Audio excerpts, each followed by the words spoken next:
Labdien, dārgie klausītāji! Mēs turpinām psihosociālās rehabilitācijas programmu Pēra Spēra ad Astra, un šodienas tēma mums ir caur ērkšķiem uz zvaigznēm.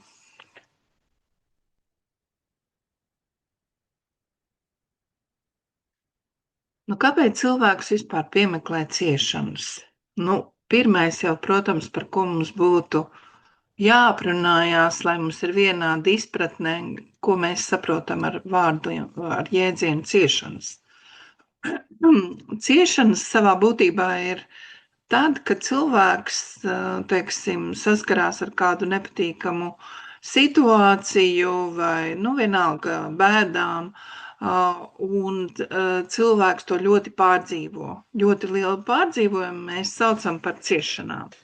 Tajā pašā laikā var būt arī tā, ka cits cilvēks sastopās tieši ar to pašu pārbaudījumu, bet viņā nav ciešanas, viņā nav ļoti liels pārdzīvojums. Ja?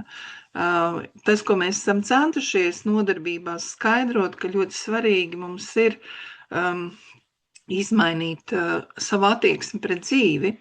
Un, ja mēs izmainām savu attieksmi pret dzīvi, tad mēs arī spējam nepārdzīvot dažādus nepatīkamus notikumus. Piemēram, cilvēks uzzina, ka viņam ir onkoloģiska slimība.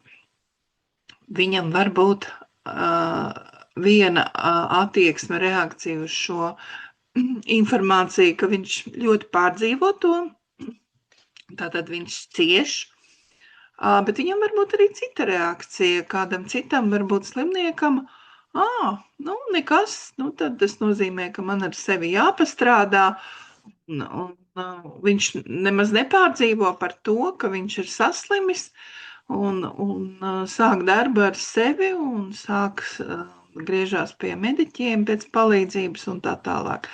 Tātad ir ļoti dažādas tās attieksmes var būt, kā kurš uztver, teiksim, šo informāciju. Ja. Un tas, kas ir jāsaprot, ka ciešanas piemeklē tos, kuri tātad veido nepareizu attieksmi pret notiekošo. Cilvēka pamatvajadzība, protams, ir justies apmierinātam ar dzīvi. Jebkurš cilvēks teiks, ka viņš vēlas būt laimīgs. Ja? Bet kas tad mums īstenībā traucē būt apmierinātiem ar dzīvi vai būt laimīgiem? Tas ir tās problēmas, ja, ar ko mēs saskaramies. Un tad, kā jau teicu, atkarībā no mūsu attieksmes pret problēmu, vai mēs izjūtam ciešanas, vai mēs ciešanas neizjūtam. Jā, neviens jau priecīgs par to nav, ka ir uzzinājis, ka viņam ir kāda nopietna problēma, kaut vai smaga slimība. Ja? Bet, ja cilvēks ir koncentrējies uz katras problēmas risināšanu, tad viņš arī šādu informāciju pieņems mierīgi un meklēs risinājumus, kā uzlabot savu veselības stāvokli. Tātad ļoti svarīgs ir mūsu prāts. Lielie skolotāji ciešanas sauc par psiholoģisku reakciju. Tātad savā būtībā ciešanas, tās ir mentāli izveidojušās bailes.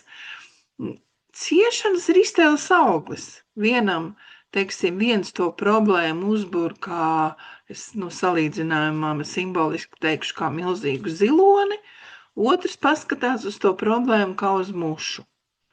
Tāpēc ir tāds arī tautā teiciens, neiztaisiet no mušas ziloni. Tādi cilvēki, kuri patiešām no mušas uztaisa ziloni, šausmīgi pārdzīvo, piedzīvo milzīgas ciešanas, dēļ tāpat veselības problēmas, ja? Bet kāds cits vienkārši nesaprot, kāpēc šis cilvēks tik ļoti pārdzīvo par to. Tātad visu nosaka mūsu tiešām iztēles auglis, ja? Dažkārt jūs izjūtat vainas izjūtu, un tad jūs sākat pārdzīvot, atceroties savu pagātni, kuru vairs nav iespējams mainīt. Ja? Jūs iespējams tagad jau ar šo jauno prātu, kā lai saka, attīstīto intelektu, izprotat kādas savas pagātnē pieļautās kļūdas. Un tad parasti ir tā cilvēkam, ka viņš saprot, ka viņš ir pieļāvis kļūdu, viņam ir tāda nepatīkama sajūta, kas varbūt arī kā vainas sajūta. Nu, ja mēs nevaram pagātni izmainīt, mēs to zinām, neviens no mums nevar izmainīt pagātni, kā nu tur ir bijis, tā ir bijis, tad kāpēc mums pārdzīvot pagātni? Kāda jēga mums ir to pārdzīvot, jo mēs tur neko mainīt nevaram. Tieši tāpat ir cilvēki, kas pārdzīvo domājot par nākotni, ja, teiksim, kā es dzīvošu, kur es strādāšu, vai man būs darbs, vai man būs pietiekama pensija, vai man vecumdienās būs pietiekama laba veselība, lai nebūtu jādzīvo aprūpes namā un tā tālāk. Ja. Tas viss ir domas par nākotni, kuras mēs neviens nezinām. Mēs neviens nezinām, kā mums būs. Vai mēs sasniegsim vecumdienas, vai mēs piedzīvosim grūtus laikus tajā. Nu, mēs neviens to nezinām.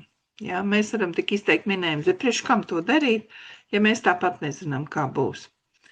Tātad tas ir bezjēdzīgi, tāpēc, ka nākotne nav noteikta un var notikt viss kaut kas, un kurš to var visu zināt. Nākotne nav zināma nevienam.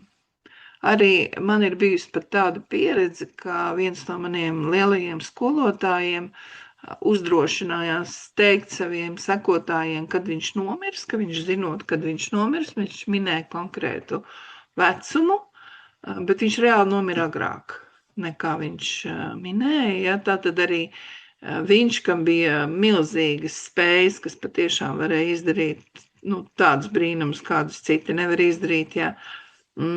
Arī viņš nepareizi pateica saviem sekotājiem attiecībā par savu nāvi. Tā kā nākotne nav zinām nevienam, arī pat viszinīgākajiem, tā varētu teikt. Tad atkal mēs nonākam pie tā paša jautājuma, kāpēc mums pārdzīvot par nākotni? Ko mums dod tas, ja mēs pārdzīvojam par nākotni? Pilnīgi neko. Mēs ar to palīdzēt sev nevaram. Jums skaidri ir jāsaprot, ka viss esošais ir tagadnē. Tajā pašā laikā tagadnē tas ir ļoti tāds īs mirklis, ja, jo pēc būtības tā ir pat ne sekundi, ja, vēl mazāk nekā sekundi, ja, jo tas, ko es jau teicu šajā nodarbībā 5 minūtes atpakaļ, tā jau ir pagātne. Ja. Tajā pašā laikā mums tomēr ir jākoncentrējas uz šeit un tagad, kā mēs dzīvojam, un tas, kas ir bijis pagātnē, lai tur arī paliek, tas, kas būs nākotnē, to mēs vēl redzēsim. Jo tagadnē ir tā kā visa aptveroša.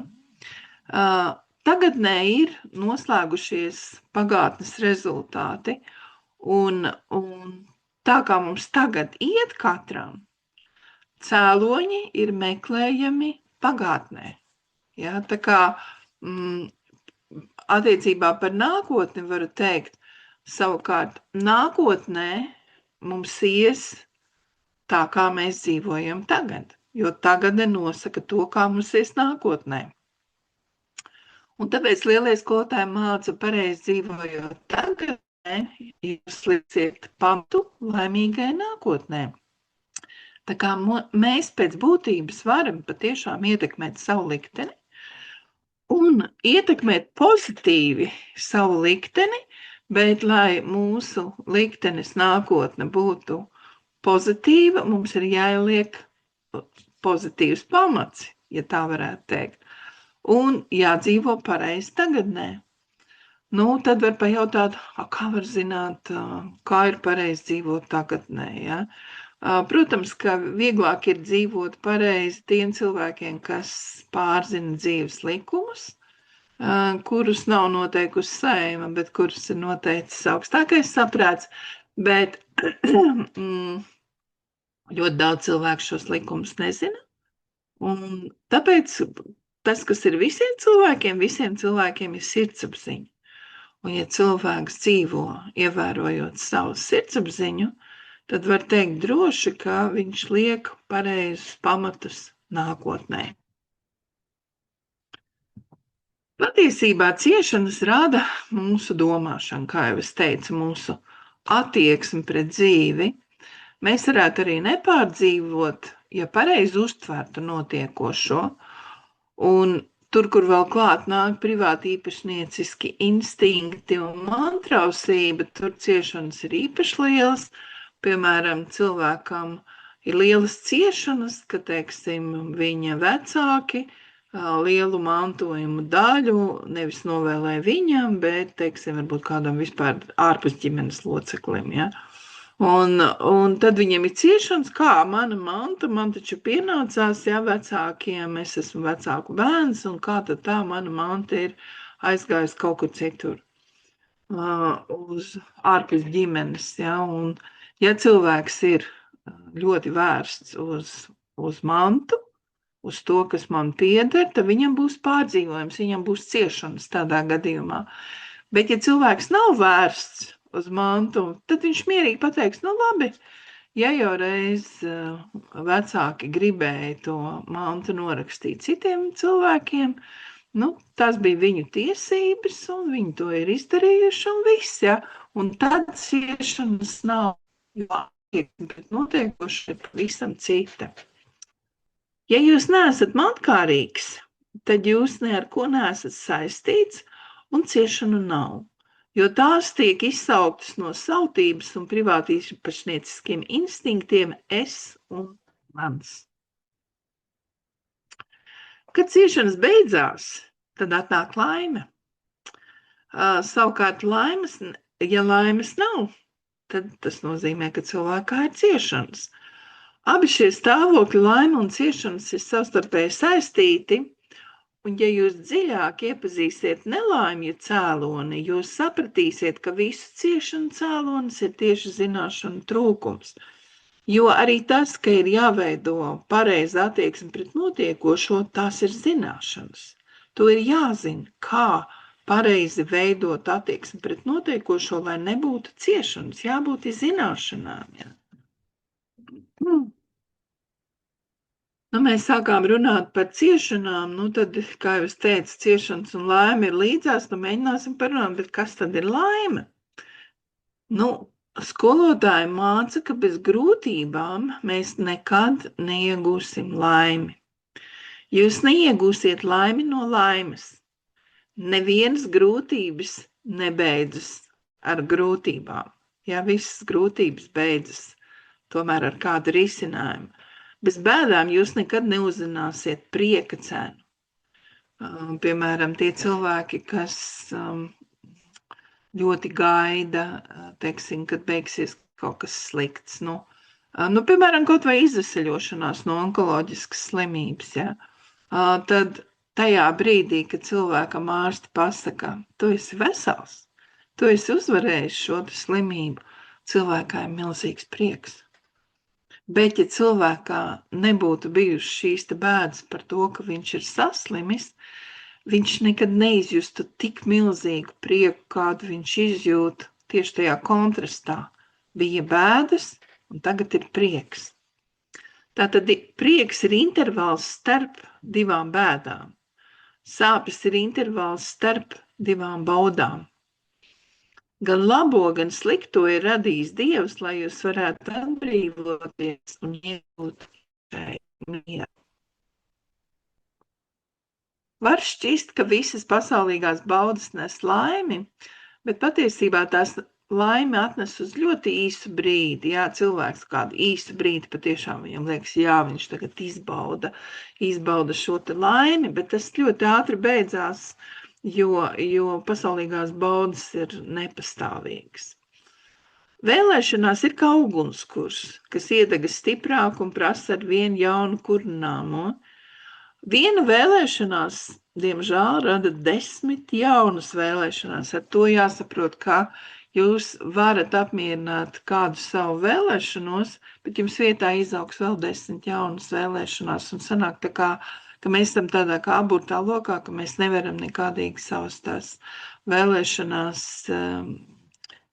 nonākt pie punkta, ka visas vēlēšanās ir piepildītas. Jā. Ja cilvēks tomēr mēģina īstenot visas savas vēlēšanās, tad kaut kādā brīdī viņš jūtās noguris, sevi izsmēlis, un ir jāsaprot, ka visu mēs nevaram, ja, ka mums ir ļoti skaidri katram jāsaprot, ko mēs varam un ko nevaram. Uz pastāvīgu laimi ved tikai garīgā izaugsme, nav cita ceļa, jo, lai cilvēks visu laiku justos tādā laimes izjūtā, viņam ir jāiet šis te nopietnais garīgās izaugsmes ceļš. To es varu apliecināt arī no savas pieredzes, ja, kaut es arī neeju tur palēkdamās un nesmejos visu laiku un tā tālāk esmu nopietna sejas izteiksme, bet iekšēji es jūtos laimīga tieši par to, kad es varu iet šo te garīgās izaugsmes ceļu un ne tikai teorētiski, bet arī praktiski šīs te gudrības pielietojot praksē, ja. Un līdz ar to tas arī ir tas izskaidrojums un atbilde, kāpēc manī pastāvīgi ir tāda neliela šī te laimes izjūta, arī tajos brīžos, ka varbūt kaut kas nav noticis tā, kā es to esmu gribējusi. Kad tiek pārvarēta pieķeršanās uz ārpasauli, vērstais prāts vairs nemaldās un sāk justies laimīgs, jo patiešām, kamēr cilvēki ir ļoti pieķērušies savai mājai, savām mantām, savai mašīnai, saviem tuviniekiem, ja, tad viņi, ja viņiem kaut ko no tā atņem, tad viņi izbauda ciešanas. Bet ja viņi veido pareizi attieksmi, ka tas viss, kas viņiem ir patiesībā pieder Dievam un ka viņiem tikai ir uzticēts, kā saka, uzturēt to mantu, kas viņam, ko Dievs ir uzticējis, tad viņiem ir vieglāk, daudz vieglāk dzīvot. Kad jūs izaudzēsiet mīlestību, mīlestības enerģiju, sliktajām īpašībām, kas ir jūsos, dusmām, naidam, pietrūks vietas, un jūs mainīsieties kā cilvēks. Jūs varēsiet mīlēt pat savus ienaidniekus. Jūs pārtrauksiet skatīties uz citu kā uz ienaidnieku, jūs ieraudzīsiet vienotību ar visu un visiem. Tā arī ir dzīve pilna svētlaimes.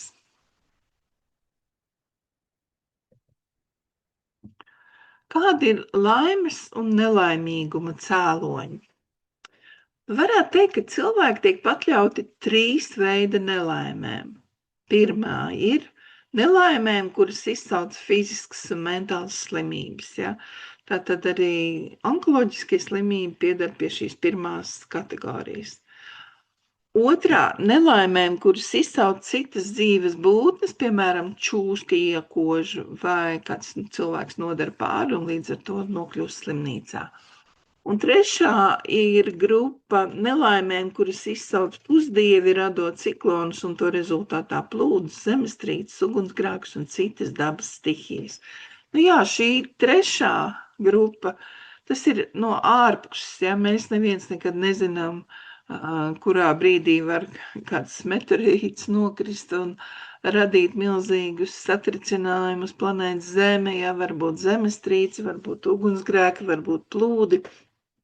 Ļoti dažādi šīs te dabas stihijas, kas var būt, jā. Bet, jā, visi tie, kas iekļūst šajās dabas stihijās, tā ir nelaime, jā, tā ir nelaime. Laime un nelaimīgums ir rezultāts tam, kuras īpašības, kas iedalītas 3 grupās, cilvēks uztur un attīsta sevī. Un kas tās ir par īpašībām? Pirmā grupa ir nesautība, līdzsvarotība, pacietība, taisnīgums. Es vēl neteikšu priekšā, es nolasīšu visas pārējās grupas arī, lai varat padomāt. Otrā grupa ir aktivitāte, patmīlība, kaislība, emocionalitāte. Un trešā grupa slinkums, bezrūpība, necieņa, laiskums, pasivitāte. Es domāju, ka nav īpaši jābūt gudram, lai saprastu, ka ļoti svarīgi ir, lai mūs piemistu pirmās grupas īpašības, kas ir nesautība, līdzsvarotība, pacietība un taisnīgums. Mēs nevaram savu pagātni mainīt, mēs viņu arī nevaram atgriezt, mēs nezinām, kas būs nākotnē, Un līdz ar to mums ir jāpieņem lēmumi un jārīkojas atbilstoši mūsu pašreizējiem uzskatiem, nevilcinoties. Lielie skolotāji māca, ka mums ir 6 galvenie ienaidnieki, un tie ir dusmas, varaskāre, skopums, pieķeršanās, skaldība un naids. Šie ienaidnieki nogalina cilvēku, bet šīs izjūtas var novirzīt arī pozitīvā gultnē. Nedusmojieties uz citiem, dusmojieties vienīgi paši uz savām dusmām. Atbrīvojieties no lepnuma, tad jūs kļūsiet mīlošāks un jūs vairāk mīlēs apkārtējie. Atbrīvojieties no dusmām, atbrīvojieties no bēdām, atbrīvojieties no valdonīguma, jo tad cilvēks iegūst iekšēju mieru, un atbrīvojot skopumu, cilvēks tiešām sasniedz jau to sajūtu, ko sauc par laimi, jo viņš dalās ar citiem tajā, kas viņam pieder. Tātad, atbrīvojoties no lepnuma, cilvēks kļūst mīlams, atbrīvojoties no dusmām, cilvēks atbrīvojas no bēdām, atbrīvojoties no valdonīguma, cilvēks iegūst mieru, un atbrīvojot skopumu, cilvēks sasniedz laimi.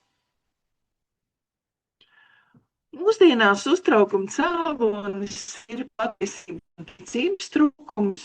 Ļoti daudz plašsaziņas līdzekļos izskan nepatiesība vai puspatiesības. Ļoti liela sabiedrības daļa ir zaudējusi ticību, ne tikai Dievam, bet arī sev. Un tieši tā iemesla dēļ cilvēki ļoti daudz ir zaudējuši iekšējo mieru un arī šo iespēju izjust laimi. Mūsdienās ļoti daudz cilvēku netic ne sev, ne Dievam, bet jāņem vērā, ka ja cilvēks dzīvo bez ticības, tad viņš ir kā neauglīgs tuksnesis. Otrs ir ļoti svarīgi saprast, ka mēs nedrīkstam un nevaram pārmainīt citus cilvēkus, kas mums ir līdzās. Vienīgais cilvēks uz pasaules esam mēs paši, kuru mēs varam pārmainīt. Bet jāmainās ir prātam. Kas tad, ja jāmainās prātam, kas tad galu galā mums ir jāmaina domāšanā?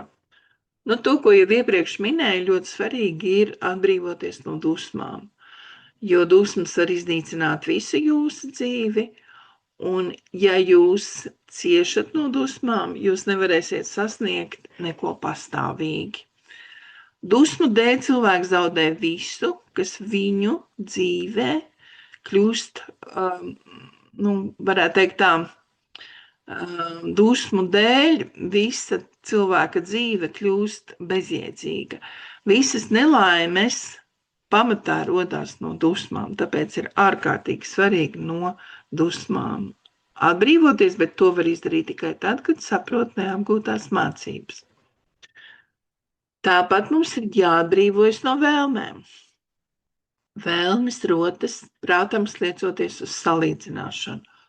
Teiksim, salīdzina, tur kaimiņam ir mašīna, man nav mašīna, tātad man arī vajag mašīnu. Jeb salīdzina, tur meitene ļoti labi mācās, es tik labi nemācos, tātad man vajag privātu skolotāju, kas man palīdz attīstīties un noķert to meiteni, kur labi mācās. Pats nabadzīgākais ir cilvēks, pār kuru valda vēlmes, jo šis cilvēks visu laiku mēģina savām vēlmēm izpatikt un dzenās viņam pakaļ un mēģina visādos veidos kā mērķi sasniegt savas vēlmes. Pats bagātākais cilvēks ir tas, kurš ir apmierināts. Varētu teikt apmierināts ar dzīvi, bet kopumā viņš varētu raksturot, viņš ir apmierināts. Daudzo vēlmju dēļ jūs bieži esat vīlušies, dažkārt dzīvojot pilnīgā frustrācijā. Ja jūs centīsieties apmierināt vairumu vēlmju, tad pastāvīgi būsiet neapmierināti ar dzīvi, Bet no otras puses, ja jūs vēlēsieties būt tuvāk Dievam, vēlēsieties kalpot viņam, tad pat šī vēlēšanās jau jūs paaugstinās. Un jo mazāk jums būs vēlēšanos, jo jūs būsiet brīvāki. Jums ir jāatceras, jo vairāk vēlmi jūs lolosiet, jo stiprāk tās jūs sasaistīs. Bet domājot par vēlmēm, ir vēl ļoti svarīgi atcerēties par 4 svarīgiem priekšnoteikumiem, priekšnosacījumiem, ja, lai patiešām būtu laimīgs. Un tie ir: pirmais, neizšķērdējiet pārtiku, pērciet pārtiku tik, cik varat apēst.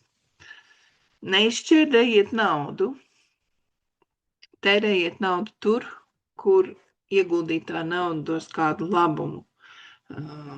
Vai cilvēkiem vai Dievam, ja, bet dos kādu labumu.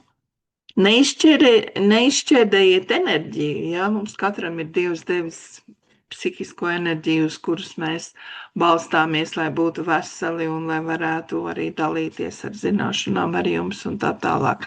Un ja mēs šo psihisko enerģiju iztērējam neliederīgi, tad pienāk laiks, kad mēs izjūtam nogurumu, enerģijas nav, un daudz to sauc par izdegšanas sindromu psiholoģijā, bet patiesībā cilvēks pats ir vainīgs, ka viņš ir ļoti izšķērdīgi rīkojies ar enerģiju. Neizšķērdējiet laiku. Tieši tāpat arī laiks mums ir tomēr dots limitēti, un ja mums viņš tiek dots, tad mums tas arī ir jāņem pretī. Cilvēka rīcību vada pieķeršanās. Tu esi mans. Pieķeršanās šajā gadījumā ir jāsaprot kā vēlme kaut ko iegūt. Piemēram, iegūt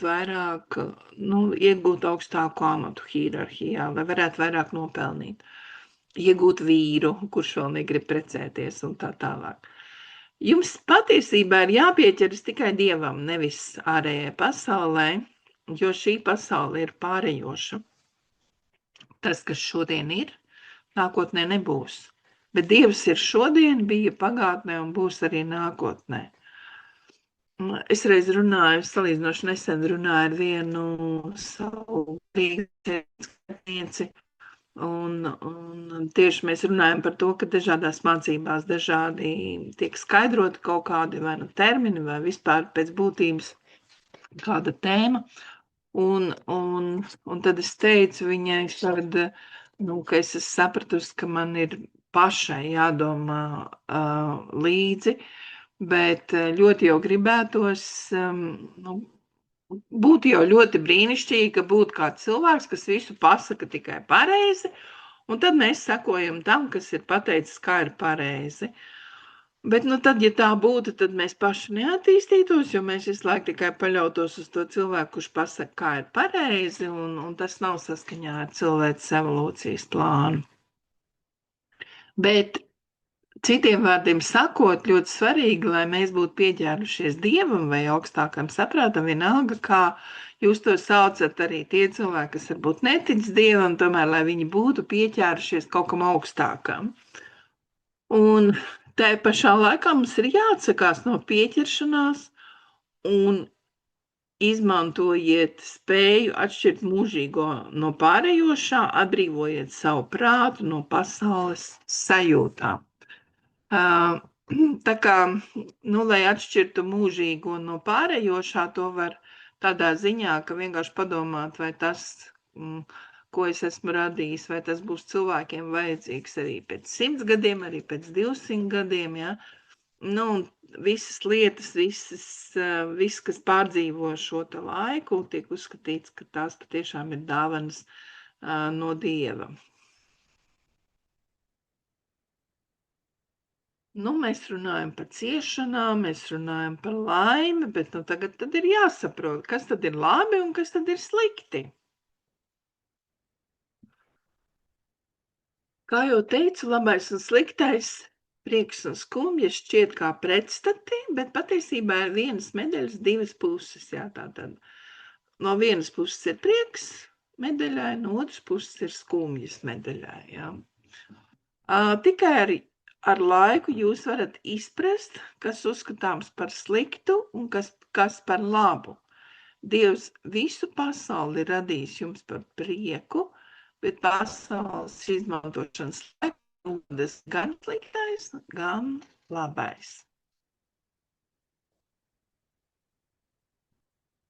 Dievs patiesībā neveido tādu labu un slikto darbu bilanci. Lai kā jūs censtos varbūt kaut ko izdarīt Dievam, vienmēr atcerieties, ka Dievs priecāsies par to, ko jūs būsiet izdarījuši ar mīlestību no sirds, bet neiesaistīsies šajā, kā lai saka, grāmatvedībā. Ja mēs esam izdarījuši kaut ko sliktu, tad mums tas sliktais būs jāizpērk caur problēmām, ar kurām mēs sastapsimies. Dievs mums liks sastapties gan ar slikto, gan ar labo darbu sekām, bet Dievs neliks jums pluspunkts par labajiem darbiem un arī neatcels nevienu nodarījumu. Nebūs tā, ka jūs kaut ko esat slikti izdarījuši pagātnē, jūs aiziesiet uz baznīcu, veiksiet grēksūdzi, mācītājs pateiks, tev ir viss piedots, un jūs uzskatīsiet, ka jūs esat saņēmuši tādu kā pestīšanu, ja, no šīs te problēmas sakām. Nē, nav. Varbūt, ka jums tas bumerangs tā mīksti nolaidīsies un nebūs tik liels tās ciešanas, bet jāsaprot ir tas, ka Dievs nevienu mūsu pārdarījumu neatceļ, mums vienalga būsim aci pret aci ar pārdarījumu. Un tāpēc ir svarīgi atcerēties, ka pareizi ir darīt citiem labu un nedarīt nevienam ļaunu, un tā arī ir tieši šie vārdi, dari citiem labu un nedari nevienam ļaunu, ir garīgo mācību būtība. Jo, ja cilvēki būtu pietiekami daudzi mācījušies gājuši šo izaugsmes ceļu, tad šodien kara darbība pasaulē nebūtu. Ja kara darbība ir tā, kas liecina, ka kāds, kas ir šīs kara darbības līderis, nesaprot šo pasaules kārtību. Viss, kas notiek ar jums, nāk jums par labu, un pārdzīvojot grūtus laikus, vienmēr atcerieties, ka jums priekšā stāv labākas dienas. Jā, tātad arī jums, kas esat saslimuši ar onkoloģisku slimību, tas beigsies. Tas kaut kad beigsies, un jūs izvesaļosieties, un jums būs iespēja varbūt izdarīt to, ko jūs neizdarījāt līdz slimībai, bet tagad jums tāda iespēja būs, jo jūs beidzot esat mainījuši attieksmi, un līdz ar to arī nāk iespējas apmierināt kādas savas vēlmes. Svarīgi ir ievērot, kā mums ir jāsamazina savas laicīgās vēlēšanas. Mums ir ļoti stipri jāaugst pēc Dieva. Un, ja mums vēl izdotos attīstīt savu mīlestību uz Dievu, tādā veidā jūs sevi padarītu laimīgu. Bet ir, protams, cilvēki, kas netic Dievam, un mūsu uzdevums nav nevienu pārliecināt. Tikai es varu teikt tā, ka tie cilvēki, kas tic Dievam, viņiem dzīvot ir vieglāk, un viņiem ir vieglāk pārvarēt grūtas dzīves situācijas. Tāpēc arī ir tā, ka ļoti daudz cilvēku, līdz ko sastopās ar kaut ko grūtu, smagu savā dzīvē, viņi pievēršās, teiksim, varbūt kādai tradicionālai reliģijai, jā, kas mūsdienās ir pieejama Latvijā vai citur, jā. Bet, jebkurā gadījumā jāsaprot, ka vēlmes ir mūsu lielākais ienaidnieks, un ka pieaugot vēlmēm, pieaug arī ciešanas, bet laime attiecīgi samazinās. Nebaidieties no sāpēm, baidieties vēlēties baudas. Sagaidiet visus neparedzētos apstākļus ar mīlestību. Pārvērtiet visu mīlestībā un piepildiet savu dzīvi ar mīlestību. Tad pasaulē tronī kāps miers un stabilitāte. Ja? Un tas ir tas, ko mēs vairums noteikti sapņojam, mieru un stabilitāti, jo šobrīd ļoti mainīgs laiks. Tikai nepieķeroties un atsakoties, cilvēks var iemantot spēju piedzīvot iekšējo apgaismību, ko piedzīvoja gan Jēzus, gan arī Buda, droši vien vēl citi skolotāji. Mums jācenšas darīt ir labu citiem cilvēkiem. Un visu to, ko mēs darīsim vai darām citiem cilvēkiem, mums tas ir jādara nevainojami. Skolotāji māca, ka mums vajag izvairīties no visa netikumīgā, jo viņš, protams, ka pastāv šajā mūsdienu sabiedrībā arvien vairāk un vairāk, ja? Bet mūsu uzdevums ir izvairīties no tā. Ar Dievu sirdī mums jācenšas disciplinēt savu dzīvi, lai sasniegtu patieso laimi. Tiešām tie cilvēki, kas ir iemācījušies disciplinēt savu dzīvi, jā, viņi ātrāk aiziet mums garām, varbūt pat, jā, savā attīstībā apsteidz, bet, jā, viņiem noteikti dzīvot ir nesalīdzinām vieglāk. Jādzīvo ir ar prieku. Nekad nestaigājiet ar īnu seju. Tas varētu būt kādam diezgan grūts uzdevums, jo cilvēks, kurš redz visādas nebūšanas, kuram patīk kritizēt citus, jā, viņš jau nedzīvo ar prieku. Varbūt viņš kaut kādu prieku iegūst no tās to kritisko piezīmi izteikšanas, tas tā varētu būt, jā. Bet tā, principā, kāds viņam tur prieks?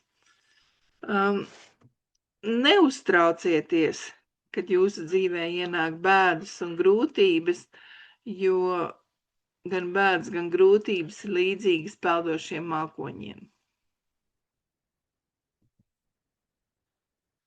Ja vien tu Dievam uzticēsi savus sapņus, vēlmes, kaprīzes un fantāzijas, viņš aizvedīs tev pa pareizo ceļu un iedos tev mieru un prieku. Dusmas ir mūsu lielākais ienaidnieks, mierīgums ir mūsu galvenā vērtība. Prieks ir labākās no cilvēka debesīm, bēdas ir visdziļākā cilvēka ēla. Kā tad mēs varam dzīvot pēc sirdsapziņas?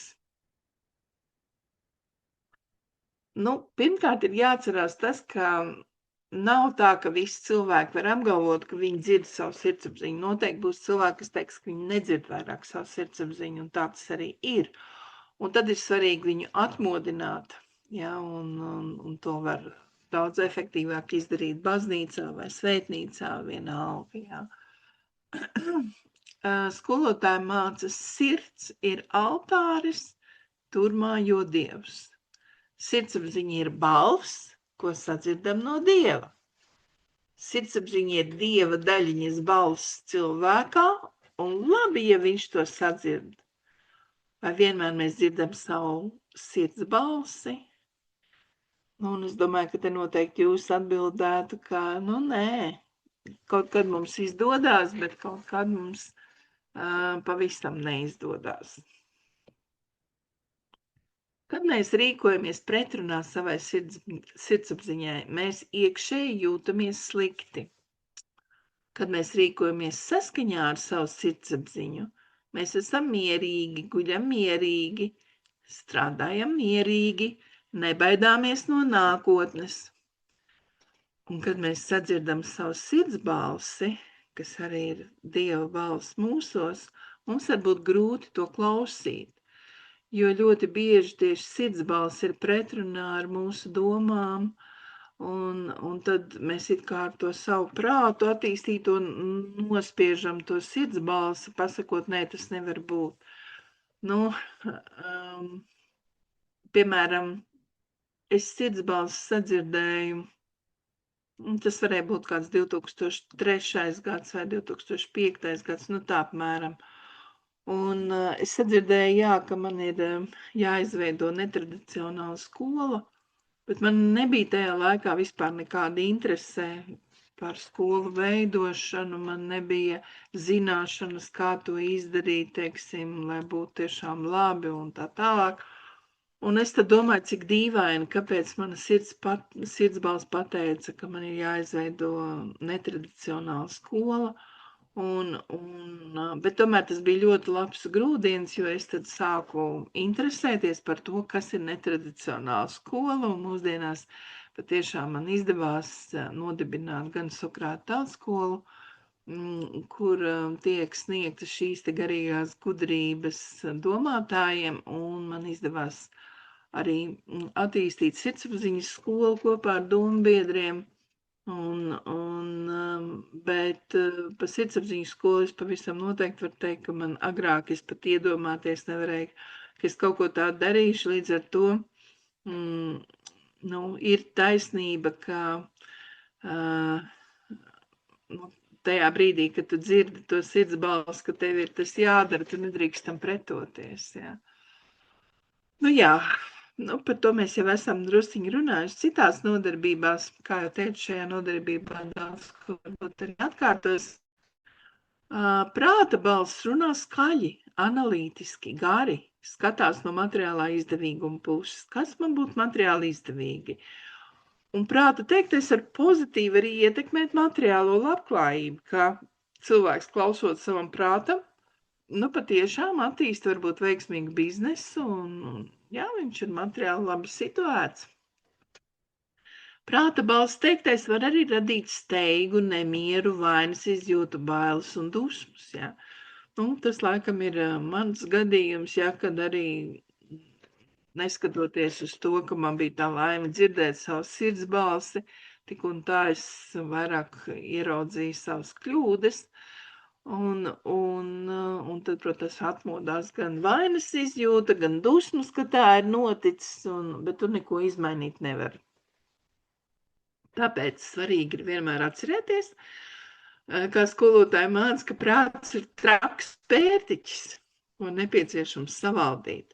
Un mīsīgā prāta balss katrā cilvēkā ir Dievs un arī vēlns, jo arī mēs jau varam sadzirdēt ne tikai kaut ko izdarīt labu, mēs varam sadzirdēt arī izdarīt kaut ko sliktu. Teiksim, ir diezgan daudz cilvēku, kas ir nokļuvuši psihoneiroloģiskā slimnīcā, viņi ir izdarījuši noziegumu, bet šis cilvēks, kas izdara noziegumu, varbūt izdarīs arī kaut ko labu, pieņemsim, pabarojis dzīvniekus, kas ir viņa tūmā un tā tālāk, tāpēc arī ir tā, ka katrā miesīgā prātā ir gan labais Dieva balss, kas mūs mīl un rūpējas par mums, un varbūt arī vēlna balss, kas pasaka pilnīgi kaut ko pretēji, un ja mēs klausām vēlna balsī, tad mēs izdaram kaut ko, varbūt pat noziegumu, un pēc laika tas tiek atklāts, jausmas, kā tad tā mēs to izdarījām. Kā es tā varēju to izdarīt? Ļoti bieži ir dzirdēts no cilvēkiem, ka viņi tā saka, Bet, tu varēji, jo katrs cilvēks to var, Katrā cilvēkā ir labais un ļaunais, nav tā kā tikai labais. Lai atšķirtu sirdsbalsi no sirdsapziņas, tātad sirdsbalss runā īsi, konkrēti, skaidri un klusi. Sirdsbalss teiktais var negatīvi ietekmēt materiālo labklājību. Piemēram, sirdsbalss var pateikt, nerīko to pasākumu, tur sabojāsi pļavu, bet tev ļoti, ļoti vajag naudu, un tu tomēr to pasākumu tur rīko, un tur patiešām ir uzreiz kaut kādas problēmas, tu mēģini viņas risināt, var sanākt tā, ka it kā tu sekojot savai sirdsbalsī ciet materiālas grūtības, bet, tam arī vienmēr ir risinājums, kā pārvarēt materiālas grūtības, un vismaz Latvijā, tas ir iespējams, es ticu, ka tas ir arī citās valstīs iespējams. Sirdsbalss labāk zina, kas nepieciešams pašam cilvēkam, jo pats cilvēks īstenībā var nezināt, pieņemsim, ja varbūt pats cilvēks nenojauš, ka viņam ir ļoti svarīgi katru dienu panojot, pastaigāties, un viņš to nav darījis, un viņš pat nezina, ka viņam būtu tas ļoti palīdzētu veselības uzlabošanai, Un tā arī daudz citas lietas, ko cilvēks nezina, bet Dievam visi zināms. Katram cilvēkam Dievs ir devis brīvo gribu un saprātu. Un līdz ar to katrs cilvēks ik mirkli izvēlas, kuru balsi klausīt, prāta balsi vai sirds balsi. Piemēram, jūs arī bija izvēle klausīties šo nodarbību vai ignorēt. Un, ja jūs izdarījāt izvēli, ka jūs gribat paklausīties šo nodarbību, tad jūsu gars grib uzzināt tās zināšanas, kas šīs nodarbības laikā tiks runātas. Tātad ir tā, ka jā, katrs cilvēks kaut kādā mirklī tuvojas Dievam, jo viņš vēro visas dzīves likumus, un kaut kādā mirklī viņš attālinās no Dieva, jo viņš viņus pārkāpj. Tātad no katra cilvēka ikvienas izvēles veidojas cilvēka dzīve, jeb liktenis, un ar pareizām izvēlēm mēs veidojam laimīgu nākotni, bet ar kļūdainām izvēlēm mēs paredzam nākotnē sev ciešanas. Mūsu iztēles ietekmē, protams, arī mūsu karmu. Jeb, ar karmu mēs saprotam gan pozitīvo enerģiju mūsu aurā, gan negatīvo enerģiju mūsu aurā. Ar pareizām izvēlēm mēs dzēšam slikto karmu, negatīvo enerģiju, kas ir uzkrājusies mūsu aurā. Ar kļūdainām izvēlēm mēs vairojam slikto karmu, kur nāksies izpirkt nākotnē. Ar pareizām izvēlēm mēs attīstamies garīgi un profesionāli. Ar kļūdainām izvēlēm mums profesionālā un garīgā attīstība nesniedz dziļu miera un laimes izjūtu. Klausīt savu sirdsapziņu, tas ir pamats, lai cilvēks nekļūdītos. Pasaulē negatīvā enerģija ir pārsniegusi kritisko robežu. Un ja gaismas enerģija nenolīdzsvaros tumsas enerģiju, tad negatīvā enerģija atgriezīsies karu, dabas kataklizmu, masveida slimību vai tehnokatastrofu veidā. Tagad, ja mēs tā domājam, kā tur ir, daba ir diezgan nemierīga, ja? Te vētra, te plūdi, te sniegi lieli, un parasti ir ne tajā vietā, kur parasti, ja? Teiksim, ka kaut kur citur, kur cilvēki nav pieraduši. Ja cilvēks dzīvo pēc sirdsapziņas, no šī cilvēka plūst mīlestība un miers. Ja cilvēks dzīvo ar tīriem motīviem, tad šis cilvēks rada ap sevi gaismas enerģiju. Varbūt esat redzējuši svētajiem bildīties tāds aplīd zeltens ap galvu, ja? Tā ir gaismas enerģija. Un šī gaismas enerģija pozitīvi ietekmē apkārtējo vidi, līdzsvarojot tumsas negatīvo enerģiju. Un cilvēks var būt par paraugu tiem, kas vēlas atgriezties uz iesvētījuma ceļa. Viņš sajūt un sāk pildīt savu dievišķo misiju un uzdevumus. Un visbeidzot, ja viņš to visu dara, viņš ir laimīgs, viņš jūtās laimīgs cilvēks. Jo vairāk cilvēki dzīvos pēc sirdsapziņas, jo mazāk iespējamība piedzīvot dažādas negaidītas, smagas nelaimes. Jo vairāk cilvēki risinās problēmas saskaņā ar savu sirdsapziņu, jo labāki būs rezultāti. Sirdsapziņa pateiks priekšā, vai cilvēka motīvs ir tīrs vai, diemžēl, netīrs. Vai bēgļu jautājums tiek risināts klausoties sirds balsi vai prāta balsi, ja, teiksim, mūsu valstī, kā jums šķiet, ja? Brīžiem ir sajūta, ka tomēr dominanci uzņem prāts, ja, nevis sirds. Tā pašā laikā mēs zinām, ka vairākās vietās pasaulē karo, vēl joprojām turpinās karš starp Krieviju un Ukrainu. Un ja mēs paskatāmies dziļāk uz šo jēdzienu karš, tad patiesībā jau šos karus izraisa alkatība un vēlme pēc varas. Tas ir kara pamats. Tagad padomāsim, vai terorists klausas savu sirds balsi, piekrītot zaudēt dzīvību un nogalinot citus? Terorists tādās kategorijās iespējams pat nedomā, Bet jebkurā gadījumā, ja cilvēks klausa savu sirds balsi, un tā rezultātā, pieņemsim,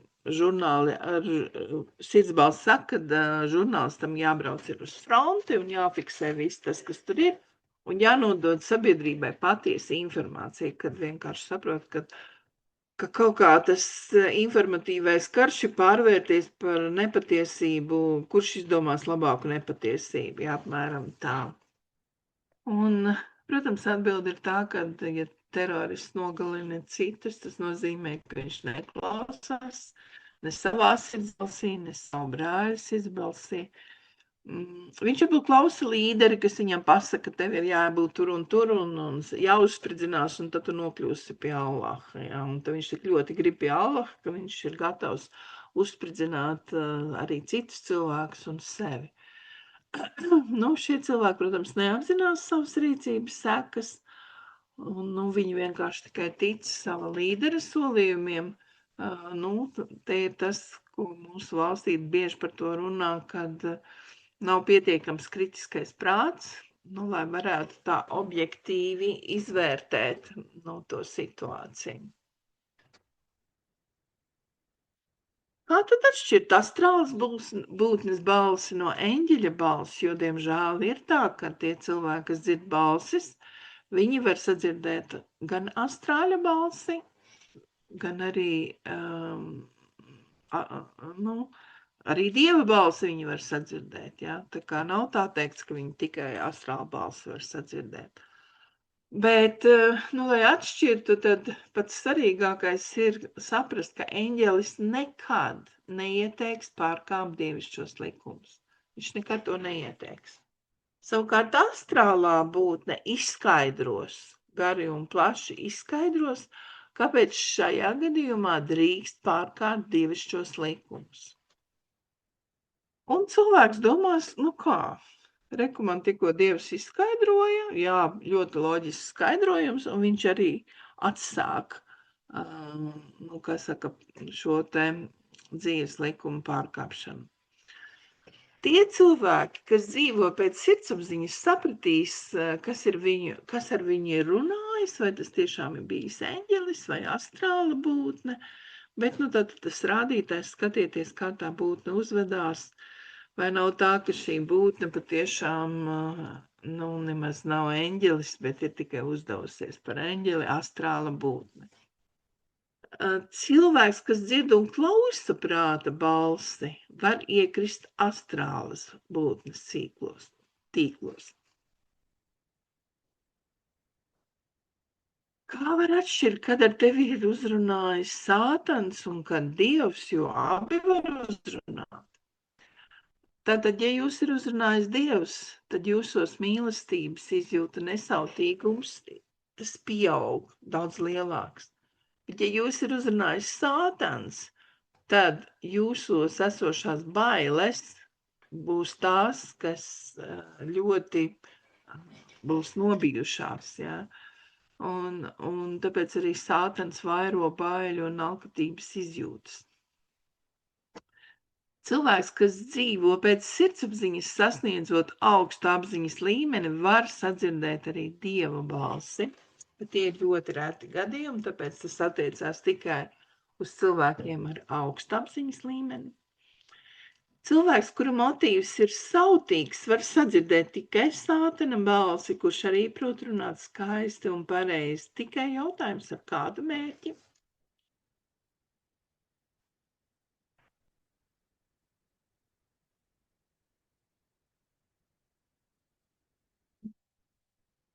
Tagad padomāsim kopā, vai noziedzība mūsu valstī un citās valstīs pastāvētu, ja cilvēki dzīvot pēc sirdsapziņas. Visi cilvēki dzīvot pēc sirdsapziņas.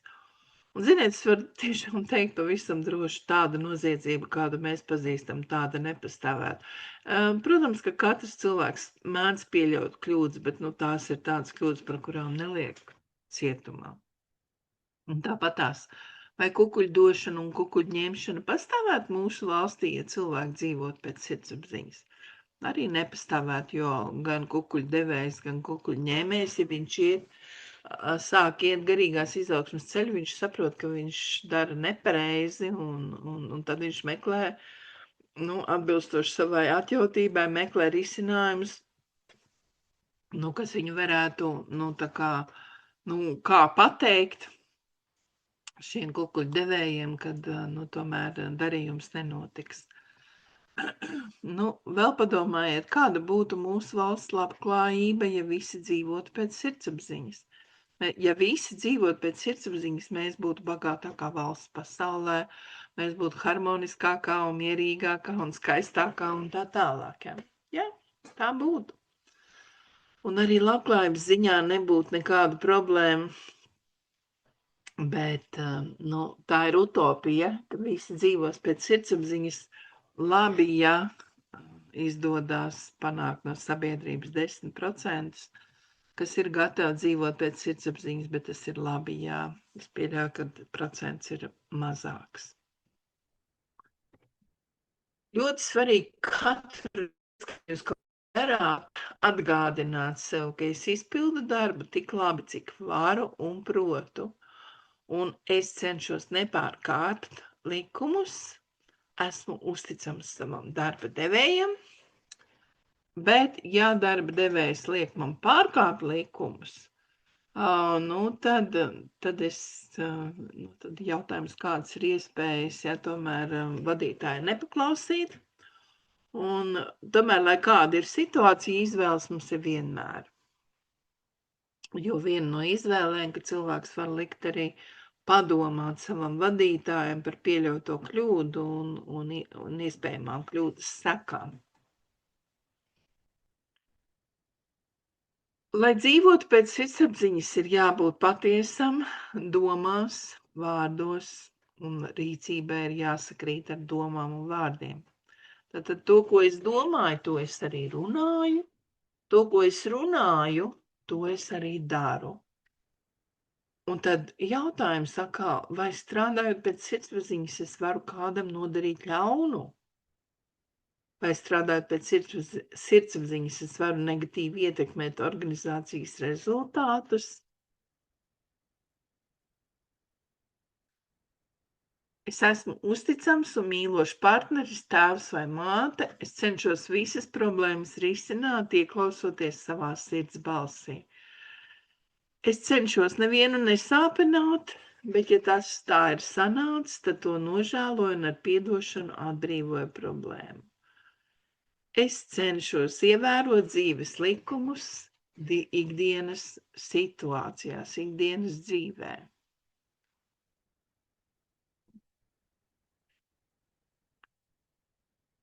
Cilvēks, kas dzīvo pēc sirdsapziņas, jūtas atbildīgs par savu dzimteni, viņš ciena valsti, kurā dzīvo un strādā.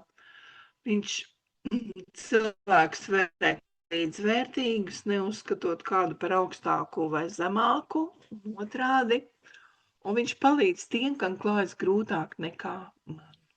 Ja, tātad dzīvot pēc sirdsapziņas, tas ir daudz laba izdarīt sabiedrībai. Atkārtošos, bet Dievs visiem mums ir devis brīvo gribu un saprātu. Jūs varat klausīties šīs nodarbības, jūs varat neklausīties šīs nodarbības, tā ir jūsu brīvā griba. Saprāts ir tas, kas teiks, varbūt labāk paklausies, varbūt tu tiešām kaut ko tur izdzirdēsi, lai palīdzētu savai veselībai un tā tālāk, jā, bet jebkurā gadījumā ļoti svarīga ir katram no mums izvērtēt savu brīvo gribu, atcerēties, ka ir arī citas iespējas. Tāpēc cilvēka labā ir klausīt savai sirds balsī. Tad rodas jautājums, bet kā rīkoties situācijās, kad dzīve it kā piespiež tevi neklausīt sirds balsi?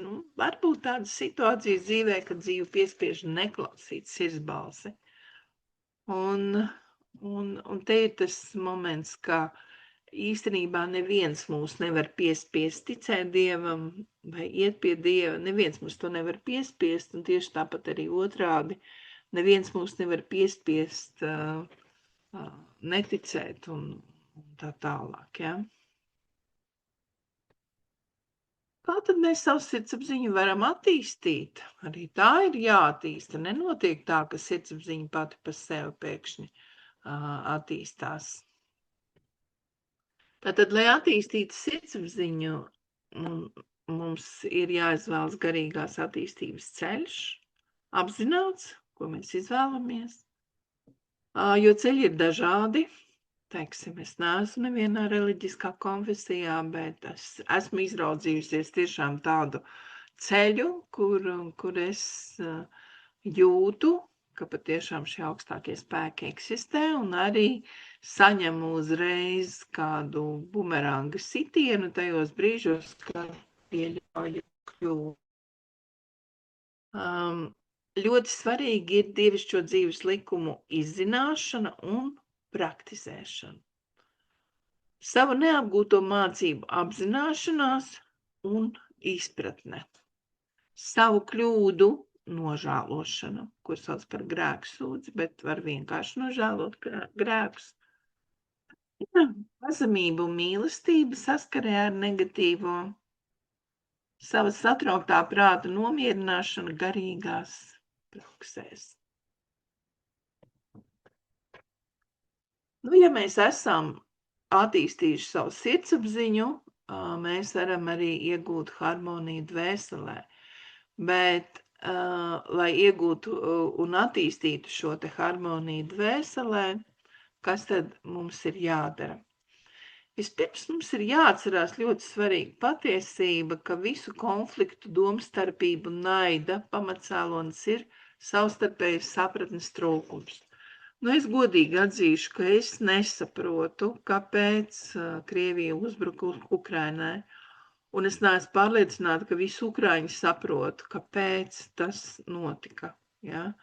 Jo man liekas, ka ir kaut kādi, kaut kas netiek pausts skaļi, it kā jau tur Putins visiem skaidro, kāpēc ir uzbrukums Ukrainai, bet man liekas, ka ir kaut kas pilnīgi cits, kas skaļi vispār netiek pausts. Bet tas ir man tādā sirds līmenī, es to tā jūtu, jā. Lūk. Un mēs redzam, ka šī savstarpējā sapratne, ja nav starp valstīm, tad ir konflikts. Tad jautājums, vai šis konflikts pāraug karā vai nē. Savukārt saticība kļūst iespējama tikai tad, kad pastāv savstarpēja sapratne, ka cilvēki cenšas patiešām otru izprast, kāpēc viņš ir tā rīkojies. Ja skatāties vērīgi, tad redzat, ka tas, ko jūs pamanat sev apkārt, ir paslēpts jūsu būtībā. Ir cilvēki, kas ļoti labi prot radīt strīdus, tikai uzdodot jautājumus. Un tāpēc parunāsim par jautājumiem, var radīt disharmoniju. Jautājumi, kurus uzdod, lai iesaistītu citus strīdā un pēc tam pazemotu, tiek uzskatīti garīgajā skatījumā par banāliem jeb ikdienišķiem. Jautājumi, kurus uzdod, lai demonstrētu savu gudrību un iemaņas, tie ir arī zemiski, jo cilvēks mēģina vairāk demonstrēt savu gudrību un iemaņas. Jautājumi, kuri parāda jautātāja intelektuālās spriešanas spējas, tiek uzskatīti par apmierinošiem. Jautājumi, kurus uzdod ar patiesu vēlmi kliedēt šaubas, ir slavējami un pieder augstākajam līmenim. Tātad arī klausoties, kā citi uzdod jautājumus un pašam uzdodot jautājumus, tas ir ļoti svarīgi, lai tai vidē, grupā vai vienalga, kur būtu mīlestības izjūtas. Egoisms un skaudība ir patiesībā tas cēlonis, kas liek cilvēkam kritizēt citus cilvēkus. Un līdz ar to cilvēki var jūs arī izsmiet, kritizēt vai apvainot, bet jums jāmēģina būt pacietīgiem, saglabāt mieru un savvaldību. Teiksim, jaunībā es noteikti ļoti pārdzīvotu kritiskas piezīmes vērsts pret manīm, bet tagad jau ir tas prāts kļuvis gudrāks, ja, tad, ja mani kāds kritizē, tad es šo kritiku vienkārši nepieņemu, un man ir daudz jautājumu, ko es varētu pajautāt pretī tam, kas mani varbūt kritizē, ja, bet tomēr es pēdējā laikā izmantoju taktiku, es vienkārši ignorēju to, tieši tā kā te ir rakstīts, atsakos no šīs kritikas, un tālāk jau, lai Dievs lēma, vai tā kritika, ko cilvēks ir izteicis pēc laika, atgriezīsies atpakaļ pie kritizētāja vai neatgriezīsies tur. Viss tas notiekošajā smalkajā pasaulē ir ļoti, ļoti, kā lai saka, smalks, filigrāns, ja. Tāpēc mēs visu arī nezinām, kas un kā. Nekad neizmantojiet vārdus, kuri var aizskart cita cilvēka jūtas. Pienāks diena un vārdi, kurus jūs izmantojāt, lai aizskartu cilvēku, atgriezīsies atpakaļ pie jums. Tāpēc vienmēr izmantojiet maigus un labus vārdus. Jums ir jābūt ļoti uzmanīgiem, lai vārdi, kurus jūs sakāt, neaizvainotu un neatnestu sāpes citiem. Jūs varat būt slavens zinātnieks ar augstu statusu sabiedrībā, bet ja jūs esat pilns ar egoismu un lepnumu, jūsu izgāšanās nav aiz kalniem. Centieties neizjust naidu ne pret vienu, lai ko tas cilvēks arī nebūtu darījis. Saprotiet, ka jūs visi esat radinieki, vienas ģimenes locekļi, kuriem ir jāmīl un jāpalīdz cits citam. Ja starp diviem cilvēkiem rodas konflikti un nesaskaņas, bet viņi neatļauj tiem izplesties, tad drīz vien strīdā iesaistītās puses atmaikst, un abu attiecībās atkal atgriežas harmonija. Mūsu galvenais pienākums ir izmainīt sevi un koncentrēties uz mūsu pašu iekšējo mieru. Katram no mums ir raksturs. Mēs piedzimstam ar raksturu. Es vēroju arī, ka dzīvnieki piedzimst ar raksturu. Man ir mājās bijuši vairāki suņi un vairāk kaķi. Un es redzu, ka katram no viņiem pilnīgi cits raksturs. Un kas tad ir raksturs? Ir ideāla domu, vārdu un darba harmonija. Ja jūs sakāt to, ko domājat, bet to, ko runājat, to arī domājat, ja, tad tā ir šī ideālā domu, vārdu, darba harmonija. Tas ir raksturs. Ja sirdī mīt patiesums, raksturs ir jauks. Ja raksturs ir jauks, mājās ir harmonija. Ja mājās ir harmonija, tad arī valstī viss ir kārtībā, nācijā ir kārtībā. Ja nācijā ir kārtība, tad pasaulē ir miers. Lūk, kas ir svarīgi, lai pasaulē būtu nevis bruņošanās, bet patiešām audzināt savu raksturu. Lai kas jums jādara, lai kur jūs atrastos, ticiet, ka Dievs tieši šī darba darīšanai jūs tur ir nolicis. Ja jūs neticat Dievam, tad vienkārši pieņemiet to kaut vai kā nejaušību, bet uzturiet to, ka jums tur ir jābūt. Jums viss jādara ar ticību Dievam, tad visur esošais Dievs parūpēsies arī par rezultātiem. Ja jūs neticat Dievam, Dievs jau neprasa, lai jūs tur ejat uz baznīcu vai kaut ko, bet, pieņemsim, jūs neticat Dievam, tad vienkārši jums jādara ir viss pēc labākās sirdsapziņas. Ja jūs strādāsiet un darīsiet visu pēc labākās sirdsapziņas, tas ir tas pats, kas ticēt Dievam un darīt visu Dievam. Un darīt tajā gadījumā, ja jūs strādāsiet pēc labākās sirdsapziņas, Dievs parūpēsies par rezultātiem, neskatoties uz to, ka jūs varbūt esat deklarējis, ka jūs Dievam neticat. Lai visas jūsu darbības, vai tās būtu studijas vai darbs, lai tām visām caurstrāvo mīlestību. Tad arī būs veiksmi, tad arī būs rezultāti. Lieli sasniegumi dvēselē izaug no pārliecības un arī jābūt ir plānam. Bez plāna nekas nesanāk. Maz var sasniegt bez noformulēta plāna un pieturēšanās pie tā. Nevienmēr mēs varam iztēloties ātrāko ceļu, bet mēs ejot šo ceļu mācamies. Tāpēc arī ir nodarbībai un programmai nosaukums Caur ēršķiem uz zvaigznēm, jo tas ir tāds garš ceļš, kā mēs no ciešanām aizejam līdz laimē, kā mēs no ciešanām izejam ārā, atrodot risinājumu.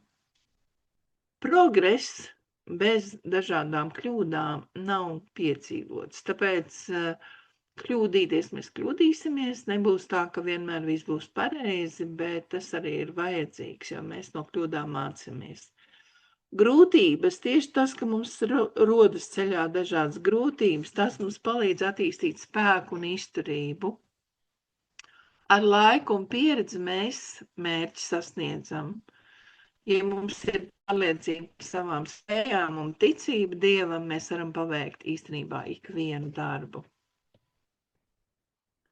Mūsdienās cilvēki grūtības uzskata par saviem ienaidniekiem, bet tās nepārvarot, jūs neiegūstat mieru un labklājību.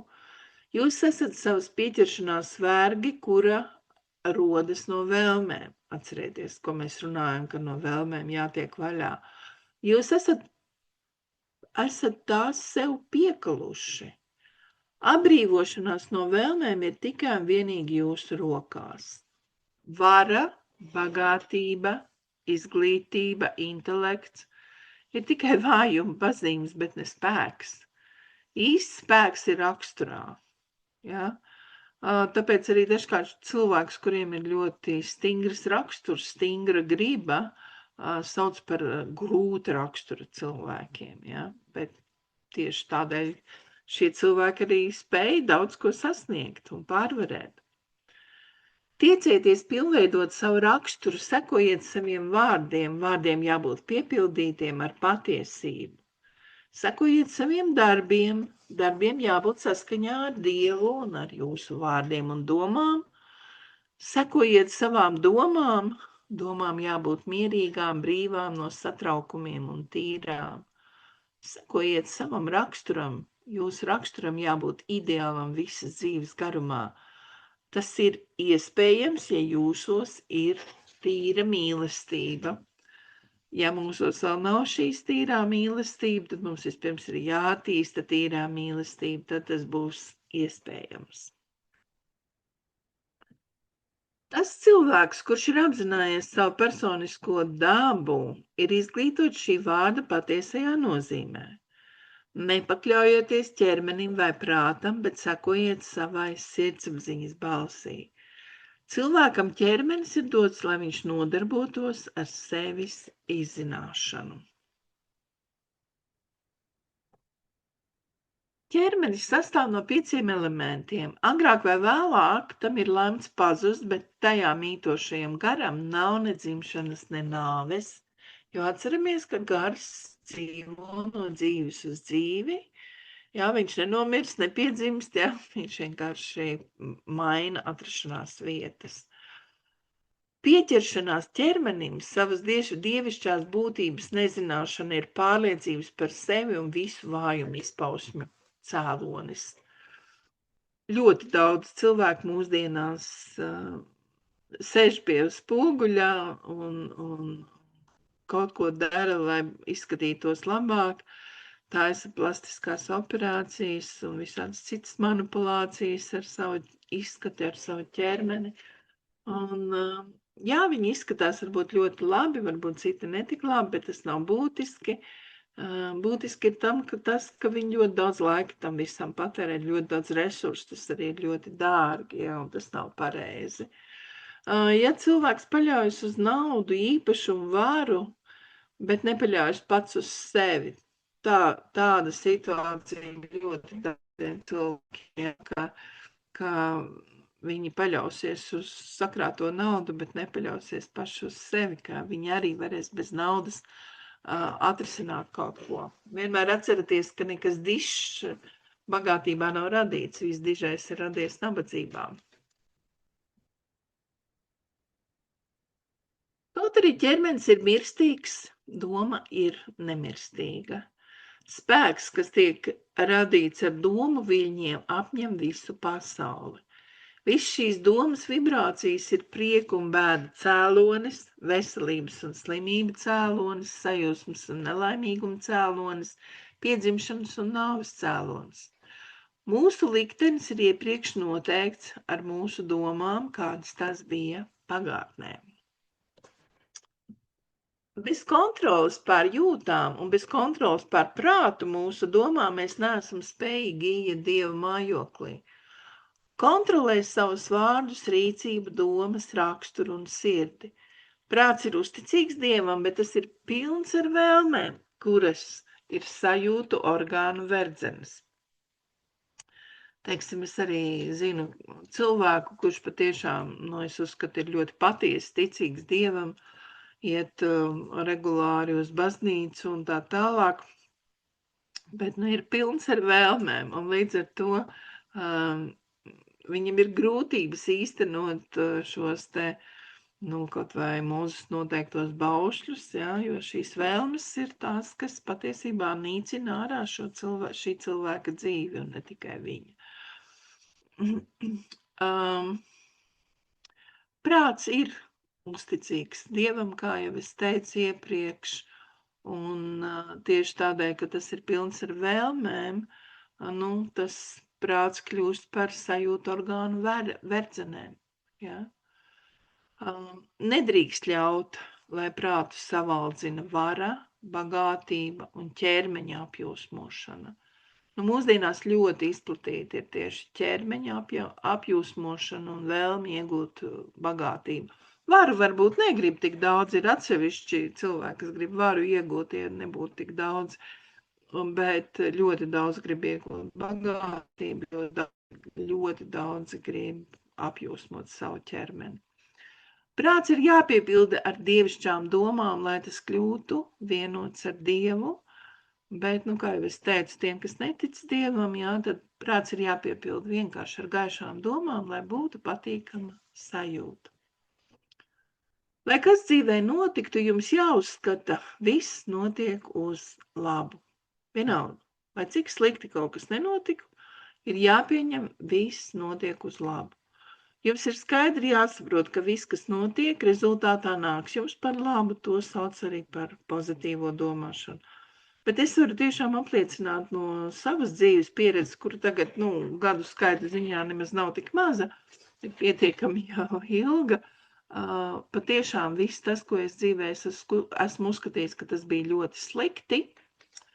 Pēc daudziem gadiem izrādījās, kad no cita skatu punkta, ka tas bija ļoti nācis man par labu. Un tāpēc es tiešām varu apliecināt, ka šis teiciens, viss, kas notiek uz labu, ka tas patiešām tā ir. Nevienmēr mēs vienkārši ieraugam to labo, kas ir no tā sliktā tā kā izšķīlies, bet to neredz uzreiz, to pēc gadiem ievēro. Lai garīgi attīstītos, ir nepieciešama šī pozitīvā domāšana, un tikai tad jūs būsiet mierīgi, veiksmīgi un pilni ar dievišķo enerģiju. Veselībai ir ļoti svarīgi domāt pozitīvi un atbrīvoties no visām negatīvajām domām, jo tieši šī te negatīvās domas attīsta šo negatīvo enerģiju, un negatīvā enerģija ir tā, kas rada veselības problēmas.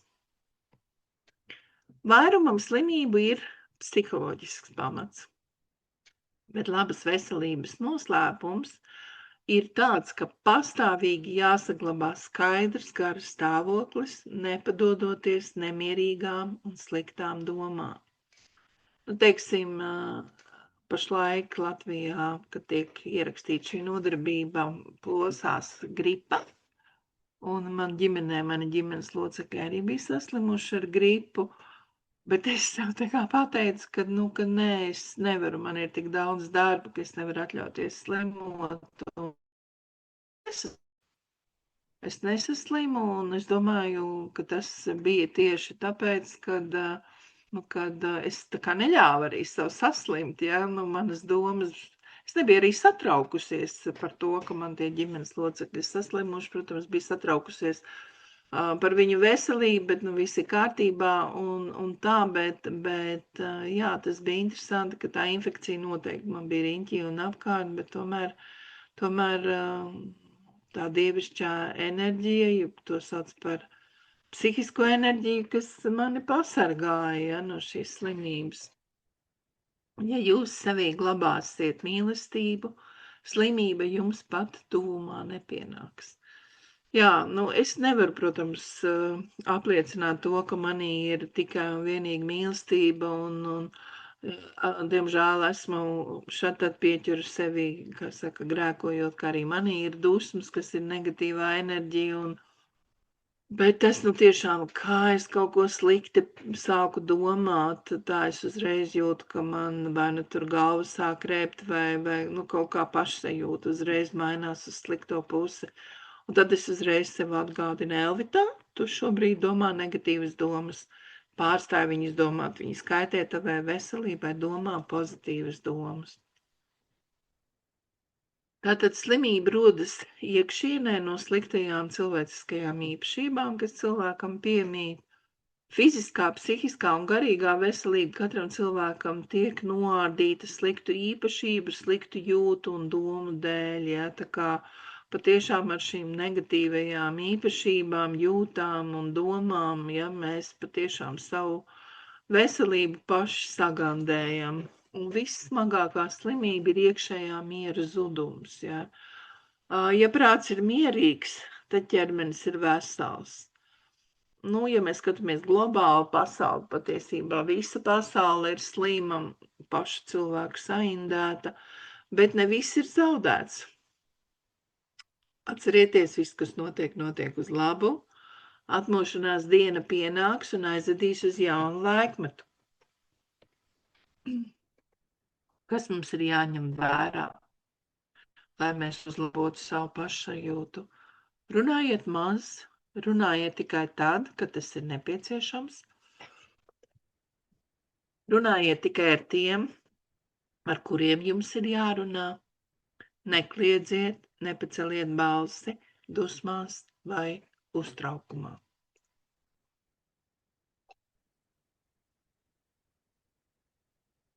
Šāda kontrole jums nāks par labu jūsu veselībai un arī garīgajam iekšējam mieram, kas ir ļoti nepieciešams visiem cilvēkiem. Tas uzlabos arī savstarpējās attiecības un mazinās iesaistīšanos kontaktos un konfliktos ar citiem cilvēkiem. Ja? Jo tā ir, ka tie cilvēki, kas ir ļoti aktīvi un ļoti daudz ir kontakti, viņš negribot nonāk kaut kādā konfliktā. Bet ja cilvēks, kā saka, runā maz un runā tikai ar tiem, ar kuriem ir nepieciešams, tad arī tas konflikts situācijas pat nevar rasties. Sapratne un miermīlība ģimenē ir ļoti nepieciešama, lai būtu normāla ģimenes dzīve. Cilvēkam ir jāvirzās no vērtībām uz mieru. Tāds īsts humānisms pastāv vienīgi domu, vārdu un rīcības saskaņā. Visai jūsu dzīvē ir jābūt piesātinātai un attīrītai ar kultūru. Kultūra ir dzīvesveids, tā ir ļoti svarīga. Tā palīdz cilvēkam apzināties vienotību tieši daudzveidībā. Un vispirms ir jāpārveido cilvēku prāts, tad arī mainīsies visa pasaule. Spēja piedot ir īpašība, kas jāiegūst katram cilvēkam. Piedošana ir vislielākais labdaris. Tā ir pati patiesība, tā ir likumība, tā ir mīlestība. Un ja kāds grib iegūt Dieva žēlastību, iesākumā tam jāattīst ir piedošana, šī dievišķā īpašība, jāpiedod citiem, pašam jāpalūdz piedošana, neviens no mums nav tāds, kas būtu tikai darījis labu. Patiesa nožēla var nomazgāt visus grēkus. Dievs atsauksies ar žēlsirdību. Meklējiet Dieva mīlestību, tad jūs arī iegūsiet piedošanu. Ir cilvēki, kas uzskata, ka tā ir īpaša Dieva dāvana, ka cilvēks atverās piedošanai. Es par cik piedošanu esmu tā īpaši studējusi, ja, tad es varu teikt, ka cilvēks piedošanai atveras tajā brīdī, kad viņš ir izpratis mācību, ja, kāpēc ar viņu ir noticis tas sliktais, un tā, ka viņš saprot, kāpēc, tad viņš arī atveras tai piedošanai. Dzīve ir kā sporta laukums, dzīve ir kā spēle, spēlējiet to. Esiet izturīgi un prasmīgi šajā spēlē, pieņemiet uzvaru vai zaudējumu ar vienādu augstasinību. Šajā pasaulē nav nekā bezjēdzīga. Dievs pasauli ir radījis labumam, un tāpēc, lai pilnveidotu cilvēci, viss ir atkarīgs no mūsu prāta. Viss mainās cilvēki, mainās arī zvaigznes. Astrologi, prognozējot nākotni, neņem vērā šīs izmaiņas, un arī tas ir tas iemesls, kas noved pie neprecizitātēm astroloģiskajās prognozēs. Nevar paļauties uz zinātni, kurā ir tik daudz kļūdu, tāpēc nevajag satraukties par astrologu sliktajiem pareģojumiem.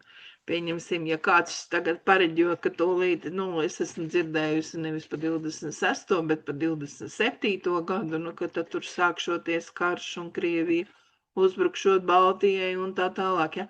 Nesatraucieties par šīm prognozēm, ja, jo katra mūsu izvēle tagadnē var vērst vissliktākās enerģijas pozitīvā virzienā un nekas slikts nenotiks, ja. Vispār ir zināms tas, ka pēc vairākiem gadiem dzīve kļūst mierīga. Ja, protams, ja jūs man prasīsiet, kurš būs tas gads, to es jums nevaru atbildēt, ja. Bet, acīm redzot, cilvēcei šobrīd ir jāaiziet cauri tai pieredzē, kurai mēs šobrīd izējam, tāds haoss pasaulē, haoss politikā, dažādas katastrofas arī notiek, un dažas katastrofas var būt, bet pēc tam pasaulē iestāsies laime, miers un labklājība. Patiešām cilvēks to piedzīvos, un arī jūs, lai arī jums ir, varbūt jāaiziet caur tam atzīmes procesam, ja, bet vienalga, kādi būs šie rezultāti, ja, jo tāpat jūs piedzīvosiet visos gadījumos, visos scenārijos, galapunktā jūs piedzīvosiet laimi, mieru. Laimi un mieru noteikti, par labklājību negarantēju, bet par laimi un mieru noteikti. Mans skolotājs Saibābā ir teicis šādus vārdus: laimi iemanto, kad aizmirsti, ka citi tev nodarījuši ļaunu, un aizmirsti, ka citiem esi darījis labu. Ko šie vārdi pasaka? Viņi pasaka, cik ļoti svarīgi mums ir patiešām dot no sirds un neko negaidīt pretī, jo tajā brīdī, kad mēs dodam no sirds un neko negaidām pretī, mēs aizmirstam vispār, ka mēs esam kādam kaut ko labu darījuši. Un tad, kad mums kāds nodara pāri, arī tas mums ir jāaizmirst, un mēs to varam aizmirst tajā brīdī, kad mēs izprotam, kāpēc mēs piesaistījām šo pārdarītāju, kas mums caur to slikto ir jāmācās. Ārkārtīgi svarīgi atvesaļošanas laikā, mēs visās nodarbībās, es domāju, par to esam kaut kādā veidā runājuši, ārkārtīgi svarīgs ir darbs ar sevi un saprast tieši, kāpēc es esmu piedzīvojuši to slikto, ko esmu piedzīvojusi. Vienalga, vai tās ir konflikts situācijas, vai tās ir veselības problēmas, vienalga, kas tas arī nebūtu, ir svarīgi izprast, kāpēc un kas man ir jāmācās. Un tad, ja tu šīs lietas izproti, tad to aizmirsti par pāridarītājiem, un, kā jau es teicu, aizmirst arī par savu labo, ko tu pats esi darījis citiem. Gribu jūs iepazīstināt, kā saka, nodarbības beigu daļā ar gudrības graudiem tieši laimes izjūtas sasniegšanai, un katrs no šiem graudiem ļoti daudz pasaka, kā jums būtu jādzīvo, lai, kā jau es teicu, caur ēršķiem uz zvaigznēm, lai jūs nonāktu tajā skaistajā galapunktā. Nespēju uztvert visu esošo dievišķumu, ir galvenais cēlonis cilvēka ciešanām un bēdām, kas tiek domāts par ar visu nesošo dievišķumu. Nu, pieņemsim, visi bērni. Nu, kad tu paskaties uz bērniem, viņi smaida, rotaļājās un tā tālāk, tas arī ir dievišķums. Kad tu paskaties uz dabu, ja vienalga koki, dzīvnieki, ja, nu, tas viss ir dievišķums. Un arī ēkas skaistās, ko cilvēki ir radījuši. Un viss tas, ko cilvēki ir radījuši, tas ir tas visur esošais dievišķums. Un ja tu novērtē to visu, kas tev ir apkārt, ja, tad tevī nav ciešanas, jo tu esi priecīgs. Ja? Teiksim, es varu teikt, man ļoti patīk dzīvot uz planētas Zeme. Man ļoti patīk. Man liekas, kad ir ārkārtīgi interesanti. Es zinu, kad no saviem skolotājiem, kad ir augstāk attīstīts planētas un ka tur dzīve ir nesalīdzināmi, nu, teiksim, nu, var teikt skaistāka, ja, bet man arī uz planētas Zeme šķiet, ka Zeme ir, nu, kad ir dzīve ārkārtīgi interesanti, ja. Un ja ir šāda attieksme, tad bēdām un ciešanām nav vietas. Cilvēka pagātnes karma, kas tiek uzskatīta par cilvēku pagātnes darbību, ir cēlonis gan viņa laimē, gan nelaimē. Ja cilvēks ir rīkojies pozitīvi, nu, kaut ko labu darījis, ja, tad viņš tagadnē piedzīvo arī kaut ko pozitīvu. Ja cilvēks pagātnē ir pieļāvis kļūdas, nu, tad varbūt ir pienācis tas brīdis tās kļūdas izpirkt. Labais un sliktais, prieks un skumji šķiet pretstati, bet patiesībā ir vienas medaļas abas puses. Gan labais, gan sliktais rodas no iekšienes, tas nav ārpus mums. Labais un sliktais, laime un ciešanas, sāpes un apmierinātība, tam visam sākums ir pašā cilvēkā, nevis ārpus cilvēka. Viss labais un ļaunais pasaulē ir atkarīgs no cilvēka rīcības, kas savukārt ir atkarīgi no cilvēka domām. Visam, ko mēs darām, vai labu, vai sliktu, vai apzināti, vai neapzināti, seko rezultāts. Labu gluži vienkārši ir nepieciešamība, vajadzība, lai sekas būtu labas. Cilvēks cieš savu negatīvo īpašību, piemēram, greizsirdības, naida, dusmu un izrādīšanās dēļ. Kamēr cilvēkā būs dusmas, viņš neizglābsies no ciešanām. Ir viegli nodoties grēcīgām darbībām, bet ārkārtīgi grūti panest to radītās sekas. Mēs nekad nevaram sasniegt laimi, ja pērkam un saskaldām mīlestību un radām naidu. Kad sastopaties ar kaut ko ļaunu, neskatieties uz to, nerunājiet par to un neklausieties tajā, vienkārši ignorējiet to. Laimē nav vērtības, ja tā nesastop grūtības. Mēs nekad nenovērtētu visu to labo, ko mēs saucam šobrīd par labo, ja mēs nebūtu sastopušies ar grūtībām un arī sastapšanās ar onkoloģisku slimību, kas ir ļoti lielas grūtības, bet cilvēkam kas ir izgājuši cauri šai pieredzē, gal galā patiešām nonāk pie laimes. Viņi beidzot saprot, kas ir laime, un spēj to arī piedzīvot. Caur kalpošanu cilvēks var atbrīvoties no raizēm, ego, ārišķības, izrādīšanās un citām kaitīgām īpašībām.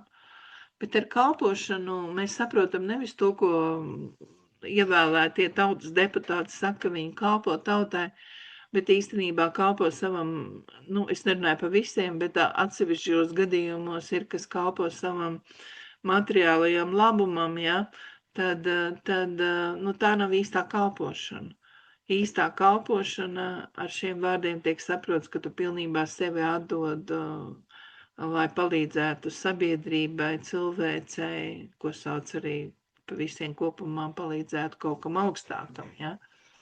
Laime ir grūtība augļi, ka tu esi caur grūtībām izgājis cauri, un tad, kad tu esi izgājis cauri, tajā brīdī tu piedzīvo laimes izjūtu. Tā kā visi, to es varu pilnīgi garantēt pa visiem, kas ir saslimuši vai ar onkoloģiju vai arī kādu citu slimību, tajā beigu posmā noteikti izjūt laimes izjūtu, jo tā ir pieredze, kas ir izieta cauri un kas ir iegūta ar grūtībām, jā, tā ir vienkārši nenovērtējama, tā ir ārkārtīgi vērtība, un tāpēc arī ir tā laimes izjūta. Ja nebūtu ciešanu, nebūtu iespējams izjust apmierinājumu, jo apmierinātība ir tikai atelpas brīdis starp ciešanām. Īstu laimi varam atrast, kad esam brīvi no vēlmēm. Viss skaistais, kas ielīgs mūsu sirdi un dvēselē rada prieka gaviles, ir garīgs. Prāts ir vienīgais laimes vai nelaimes verdzības vai brīvības cēlonis. Prāts ir tas, ko es jau esmu iepriekš teikusi. Prāts ir traks pētiķis, ja, kura dēļ, ja, mēs piedzīvojam ciešanas. Tu nesasniegsi laimi, ja nedarīsi laimīgus citus. Ja, tātad nav tā, ka laime ir kaut kas tāds. Mums ir pašiem ļoti daudz, kas jādara, lai citi būtu laimīgi, un tad arī mēs varam izjust to laimi, redzot, ka citiem ir labi. Ja, tas ir tā, es priecājos, ir tā teiciens, kas saka, es esmu laimīgs, ka tu esi, ja es priecājos, ka tu esi. Kāpēc tas teiciens, ja? Tāpēc, ka tu ieraugi to labo, un pats arī jūties ļoti labi. Ja reiz esi Dieva sabiedrībā, laime tev sekos kā kalps. Ja nevēlies ciešanas, centies tās atvieglot citiem. Patiesa laime uzplaukst no sirds dziļumiem. Neļaujiet nevienam dzīvot ilūzijā, ka var grēkot un palikt nesodīts. Nedariet citiem to, ko nevēlaties, lai citi darītu jums. Izvairoties no visa netikumīgā ar Dievu sirdī, mums jācenšas disciplinēt savu dzīvi, lai sasniegtu patiesu laimi. Mums jācenšas darīt citiem labu un neizrādīt atklātībā savas bēdas un ciešanas, ja tādas mums ir. Meklēt mieru un laimi pasaulē ir liela kļūda. Mums jāmeklē miers sevī. Un ja mēs to darām ar tīru prātu, tad droši sasniegsim patiesu laimi. Kad labais un atbildīgais ir līdzsvarā, iestājas svētlaime. Jūs nodzīvosiet svētlaimīgu dzīvi tikai tad, ja jūsu sirdis būs piepildītas ar dievišķo mīlestību. Tikai tie sasniedz svētlaimes stāvokli, kuru prāts ir nosvērts un brīvs no visām domām. Tikai tīrība, mīlestība un patiesība var atvērt svētlaimes vārtus. Nesalīdziniet sevi ar citiem, sekojiet savai sirdsapziņai un priecājieties par svētlaimi. Pasaule ir universālās dvēseles templis. Daudzveidībā ietvertās vienotības izpratne dos svētlaimi. Vērsiet savu prātu sevī pie gara un izbaudiet mieru un nesatricināmību. Iegrimstiet šajā svētlaimē. No teorijas es tā kā būtu pastāstījusi, ko es gribēju saistībā ar šo nodarbību pastāstīt, tā kā būtu to izdarījusi. Noslēgsim mēs šo nodarbību ar pateicību Dievam, jo patiešām iegūstot šo pieredzi, izejot cauri ērkšķiem līdz zvaigznēm, ja, un ja mēs patiešām piedzīvojam to laimes izjūtu, kas ir kā fināls, ja, mums ir jāpateicas kaut kam augstākam, ja. Tie, kas netic Dievam, labi, jūs varat pateikties dabai vai pateikties dzīvei, vienalga, kā jūs labāk gribat, bet tomēr pateikties ir ļoti svarīgi. Un tagad, kā to izdarīt? Tātad iztēlojieties vietu dabā, vienalga kādā gada laikā, tā ir jūsu izvēle. Bet šī vieta, ko jūs izvēlaties dabā, lai tā būtu tāda vieta, kur jūs jūtaties ļoti labi un droši. Mēģinieties savā iztēlē iztēloties šādu vietu, kur jūs dabā jūtaties ļoti labi un droši.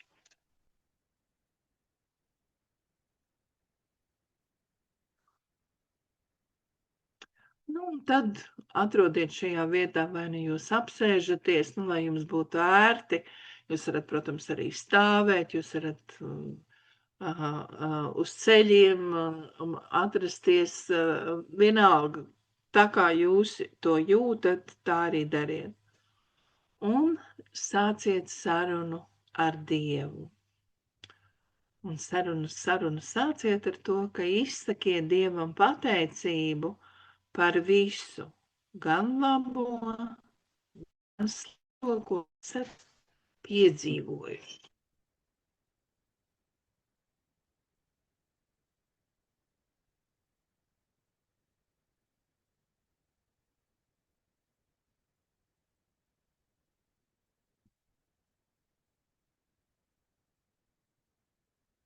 Pateicieties Dievam par visu, ko viņš tev ir devis. Un devis viņš ir ļoti daudz, tāpēc tiešām pateicieties, kas šajā brīdī nāk jūsu iztēlē prātā, jā, tad par to visu vajag Dievam tagad pateikties.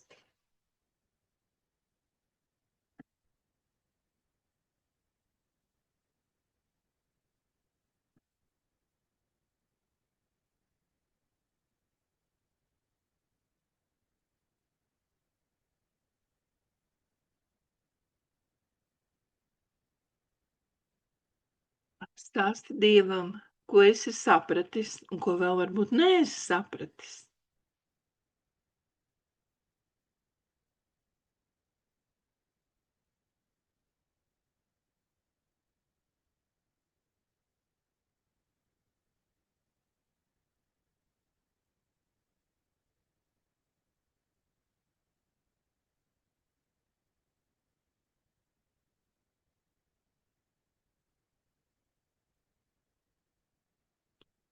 Tā ir savu gribu Dieva rokās.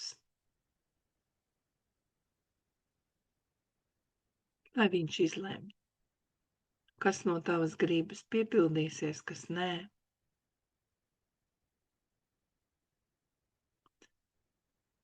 Un saki Dievam, lai īstenojas Dieva griba, jo viņš labāk zina, kas patiešām ir vajadzīgs tev kā cilvēkam, kā personībai, kā individam, lai turpinātu evolūciju.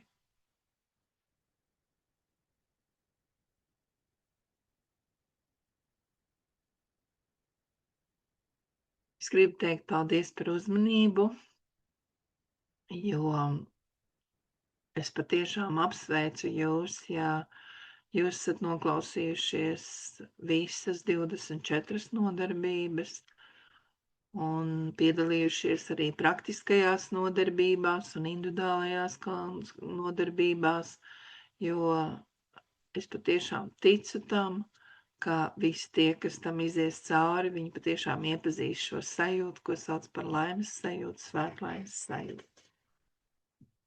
Un uz attēlu arī, ja šis attēls ir bijis arī uz daudzās citās nodarbībās, ja, nu, šī te zīme, ja, halo zīme, ja, kur īstenībā, ja jūs tā ieskatāties, ir tāds kaut kāds objekts ar baltumiņu pašā sirdī, apkārt violetas svītriņa, nu, tuvāk tieši saulē, jā, pie saulē, tā kā blakus, jā.